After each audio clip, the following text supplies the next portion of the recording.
Pak Prabowo ingin panggung debat itu ya menjadi tempat bagi 3 orang ini untuk shining.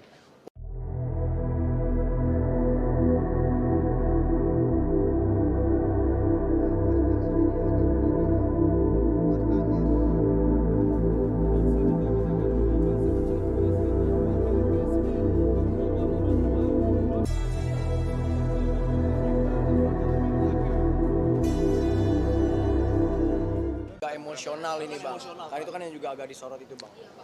Gini, kalau kita lihat Pak Prabowo dari dulu ya gayanya seperti itu ya.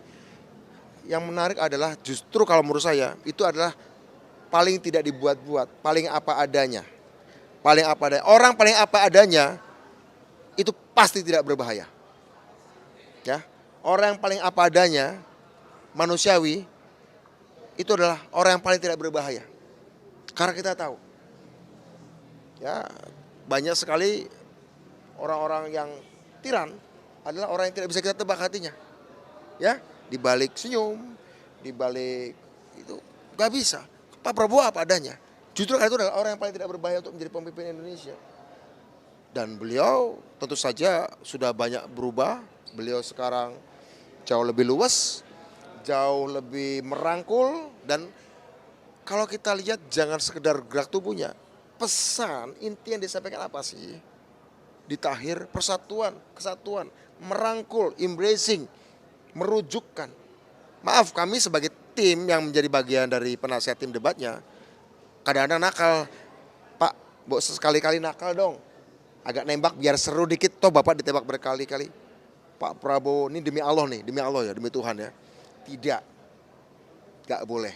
Kenapa? Pak Prabowo ingin panggung debat itu ya menjadi tempat bagi 3 orang ini untuk shining, untuk memancar, untuk moncer. Biarkan biar rakyat menilai mana yang layak jadi presiden.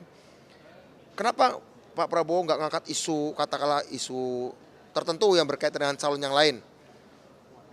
Ya misalnya apalah tadi soal kasus korupsi atau soal apapun. Menolak, karena apa? Itu biarkan proses di tempat lain, proses pengadilan. Ini proses debat politik, debat nyari calon pemimpin. Ini kita nyari orang yang nanti kalau terpilih akan ngobrol dengan Joe Biden, akan debat dengan Putin, akan minum teh bareng Xi Jinping, ya, akan makan ayam tandoori bareng Modi, ya, dan mungkin akan menawarkan ayam pop kepada Perdana Menteri Australia, ya. Kok tiba-tiba orang-orang yang akan kita hadapkan, kita dudukan bareng Joe Biden, jalan bareng Xi Jinping, kita tanya soal Wadas, kita tanya soal IKTP, biarkan itu soal pengadilan lah, kita tanya soal air menyerap ke sumur resapan, ya kan? Ini orang yang akan ngomong dengan Joe Biden kok disuruh ngomong sumur resapan, bukan berarti itu nggak penting, itu penting, tapi biarkan itu menjadi urusannya PUPR, biarkan itu jadi urusannya Hakim Tipikor, ya. Ya, kalau kita bicara soal itu, ini kita mencari pemimpin 280 juta orang yang akan menjadi wajah Indonesia ketika lagi debat dengan Joe Biden. Saya kira itu.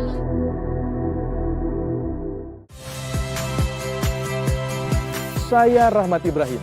Saksikan program-program Kompas TV melalui siaran digital, pay TV, dan media streaming lainnya. Kompas TV, independen, terpercaya.